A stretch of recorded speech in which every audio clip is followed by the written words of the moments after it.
Hi everyone, welcome to the latest episode where we take a look at the best tips and tricks for using your Acer Chromebook and G Suite in the classroom. This week we're going to take a look at Soundtrap, a collaborative music studio which works completely online and is great for doing things like creating podcasts in your classroom. So let's dive straight in and look at using Soundtrap on my Acer Chromebook Spin 11. So here we are in Soundtrap, and I'm going to tap here on Enter Studio to start making my piece of music. And once we're in the studio here, I'm going to create a blank project. We're going to start something from scratch. So I add a new track and I'm going to choose drums here, and I can use the drum machine here. I'm tapping the squares on the screen to make this beat.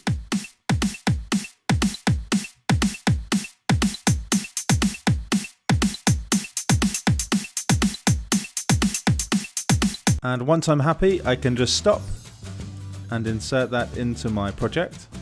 And I can loop this now by clicking and dragging on that loop icon across. And I'm going to add another track, this time using a synthesizer. So once I select it, the keyboard appears on my screen, and I'm going to flip my Spin 11 into tablet mode, and I can play the keyboard using the touchscreen.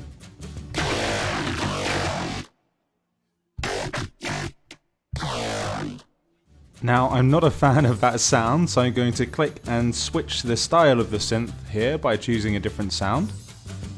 And let's try that again.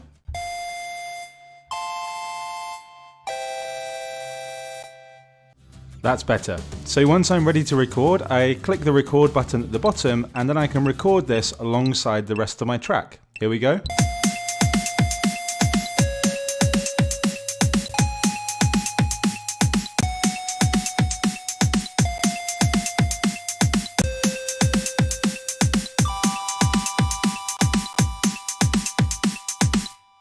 There you go, a masterpiece, I'm sure you'll agree.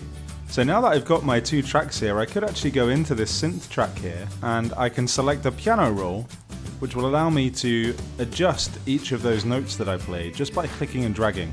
A really great way just to make sure everything's perfectly in time as I need it. And one of my favourite things about Soundtrap is that I can go and click the Collaborators button on the right here and share this with somebody else, and we can work on this together, adding and removing tracks, editing with new instruments and so on. And Soundtrap isn't just for music teachers, it's also great for recording podcasts, which is a great way to do a recap of a topic, for example, at the end of a unit. So there you have it. I really love Soundtrap and you can give it a go. The link to their website is in the description below. And I'll see lots of you hopefully at ISTE in just a few weeks' time. See you there.